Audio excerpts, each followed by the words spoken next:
This is the case of persistent pulmonary hypertension of newborn. The neonate is only 2 days old, and this is apical four-chamber view. The apical four-chamber view is little bit RV oriented. That means you can see RV better than LV. So RV oriented view. In this image, what you see, right atrium, right ventricle dilated compared to LV. Whenever the size of RV is more than LV, that means at least moderately dilated right ventricle. In this image, you see this is TRZ, moderate TRZ. So this case has got significantly raised right ventricular systolic pressure. There is no pulmonary stenosis. That means raised right ventricular systolic pressure means raised pulmonary artery pressure. Systolic pulmonary artery pressure is also raised because there is no stenosis. So RVSP indicates pulmonary artery systolic pressure also.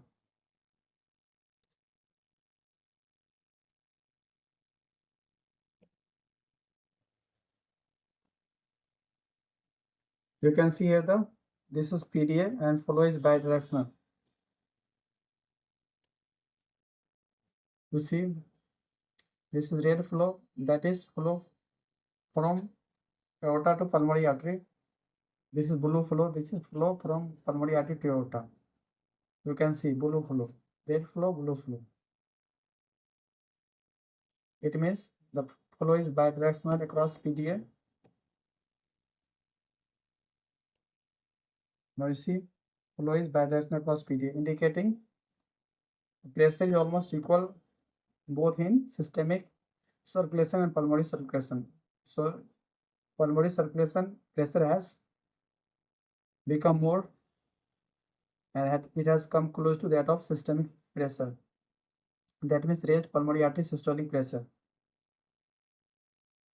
You can easily see the PDA and bidirectional flow across PDA. You see again the ASD, very small ASD or PFO you say, and flow is bidirectional. This is the place you see. This is the interlateral septum. This is also interlateral septum. There is a space between these two. That is ASD, and this septum is moving anteriorly and posteriorly. When the pressure becomes more in right atrium compared to left atrium, it goes towards left atrium. When the pressure becomes more in left atrium, then it goes towards right atrium. It means indicating the pressure in right atrium is close to that of left atrium. So bidirectional flow across ASD, indicating raised right-sided pressure.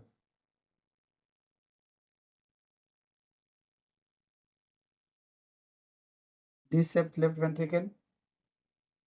You can see D-shaped left ventricle indicating raised right ventricle systolic pressure. I want to show you how much this is clear cut. You can see the highest velocity and peak gradient across tricuspid valve is 59 millimeter of mercury and 3.84 meter per second velocity. So if you add right atrial pressure to this value, it will become severely raised right ventricular systolic pressure. That means severely raised systolic pulmonary artery pressure. That is severe pulmonary artery hypertension. Baby is only 2 days old, so that is the case of persistent pulmonary hypertension of newborn. That is because of certain findings that is present within lung circulation, that is present from mother side. That means baby is already getting sort of problem in the pulmonary circulation during the intrauterine life, and that is the causing this kind of changes. That is why we are calling persistent. That is remaining, that persists even after birth. That is present before the birth and also present after the birth. So that is persistent. So we call it persistent pulmonary hypertension of newborn. So in this case, some sort of medicine that reduces pulmonary pressure, sildenafil-like drug, will be useful in this case. So the diagnosis is persistent pulmonary artery hypertension with a small ostium secundum ASD or PFO you say, and a small PDA follow is bidirectional across ASD and across PD also. And ASD and PD both are likely to close if cases follow, because one the patient, the baby, so infant is neonate only 2 days old. So after some time, some days, it is likely to close after some days, because very small PDA, very small postum second ASD. PDA closes early.